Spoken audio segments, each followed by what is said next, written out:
নবীজি বলেছেন 3 কারণে মানুষের হায়াত কমে যায়। 3টা আমল করলে, 3টা বদ আমলে মানুষের হায়াত কমে যায়। দুনিয়ার জমিনে হায়াত কমে যায়, কমতে থাকে, হায়াতও কমে যায়, রিজিকও কমে যায়। বলতে পারেন হুজুর আমরা জানি হায়াত সীমাবদ্ধ, তাহলে হায়াত কেমনে কমে?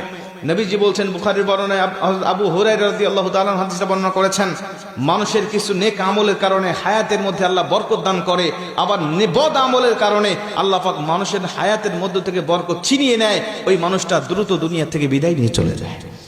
হায়াত নির্ধারিত, রিজিকও নির্ধারিত, কিন্তু আল্লাহ পাক এর মধ্যে বরকত রেখে দেয়। একটা উদাহরণ দিয়ে ভালো বুঝবেন। হালাল পথে কেউ ইনকাম করে মাসে 10,000 টাকা, হারাম পথে কেউ ইনকাম করে মাসে 50,000 টাকা। এই হালাল পথের ইনকাম করা ব্যক্তি দেখবেন মাস শেষে খেয়ে দিয়ে আরো 2,000 টাকা ইনকাম করে সেখান থেকে সঞ্চয় করতে পারে। 50,000 টাকা যিনি হারাম পথে ইনকাম করে, মাস শেষে তাকে আরো 10,000 টাকা ঋণ করতে হয়। কথা কন ঠিক কি না? তার মানে হালালের মধ্যে আল্লাহ বরকত রেখে দিয়েছেন, হারামের মধ্যে কোনো বরকত নাই। নবীজি বলছেন হাদিসের মধ্যে, যদি ওই ব্যক্তি আল্লাহ পাকের নাশুকরি করে, আল্লাহ পাকের শুকরিয়া আদায় থেকে মুখ ফিরিয়ে নেয়, তখন আল্লাহ পাক তার হায়াতটাকে সংকীর্ণ করে দেয়, হায়াতের মধ্যে থেকে বরকত আল্লাহ পাক ছিনিয়ে নেয়।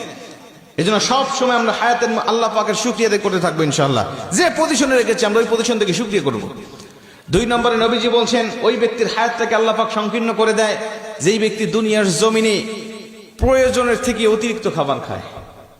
মানুষের রিজিক কিন্তু নির্ধারিত, আমরা জানি। রিজিক শেষ হয়ে যাবে, আপনার হায়াত ফুরিয়ে যাবে, আপনি দুনিয়া থেকে বিদায় নিয়ে চলে যাবেন। একটা দানা যখন আপনার জন্য আর পৃথিবীর এই প্রান্ত থেকে ও প্রান্ত ফেরেশতারা খুঁজে পাবেন না, আপনার রিজিকের ব্যবস্থা হবে না, সেদিন মালাকুল মউত আপনার কাছে উপস্থিত হয়ে যাবে। খাবার খাবেন, হিসাব করে খাবেন। 3 নম্বরে নবীজি সাল্লাল্লাহু আলাইহি ওয়াসাল্লাম বলছেন, ওই ব্যক্তির হায়াত আল্লাহ পাক ফুরিয়ে নেয়, কমিয়ে নেয়। ওই ব্যক্তিকে আল্লাহ পাক দ্রুত তার হায়াতের মধ্য থেকে বরকত আল্লাহ পাক ছিনিয়ে নেয় যেই ব্যক্তি আত্মীয়তার সম্পর্ক ছিন্ন করে ফেলে। আত্মীয়তার সম্পর্ক ছিন্ন করা মানুষ এখন আমাদের সমাজে বাড়তেছে না কমতেছে? আমার হক আমার বোন পাবে, আমার বোন আমার বাবার থেকে হকটা নিয়ে চলে গেছে। আমি বুঝেছি আমার বোন কেন আমার হক নিয়ে চলে গেল, আমার ফুফু কেন হক নিয়ে চলে গেল।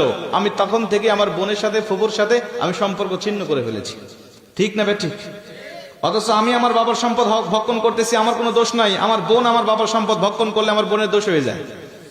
আমি আমার দাদার সম্পদ ভক্ষণ করতেছি, আমার কোনো দোষ নাই, কিন্তু আমার ফুফু আমার দাদার সম্পদ ভক্ষণ করলে আমার দোষ হয়ে যাবে, ফুফুর দোষ হয়ে যাবে। কথা বলেন ঠিকই না?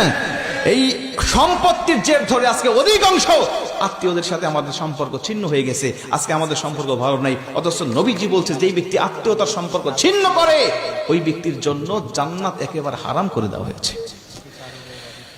আজকে দেখেন, আপনার আত্মীয়র মধ্যে কার সাথে সম্পর্ক আপনার ঠিক নাই, মাহফিল থেকে গিয়ে আপনি তার সাথে সম্পর্ক জোড়া লাগানোর চেষ্টা করবেন। বোনের সাথে কথা বলেন না, বোনের সাথে কথা বলেন। ফুফুর সাথে কথা নাই, ফুফুর সাথে কথা বলেন। চাচা ভাতিজার সাথে সম্পর্ক নাই, চাচা ভাতিজার সাথে সম্পর্ক জোড়া লাগিয়ে ফেলেন। কসম করে বলছি, নবীজি বলছে, যারা আত্মীয়তার সম্পর্ককে রক্ষা করে, জোড়া লাগায়, আমি নবী আর ওই বান্দা একই জান্নাতে থাকবো। আল্লাহ পাক আমাদের আত্মীয়তার সম্পর্ক রক্ষা করার তৌফিক দান করে, জোরে বলেন আমিন।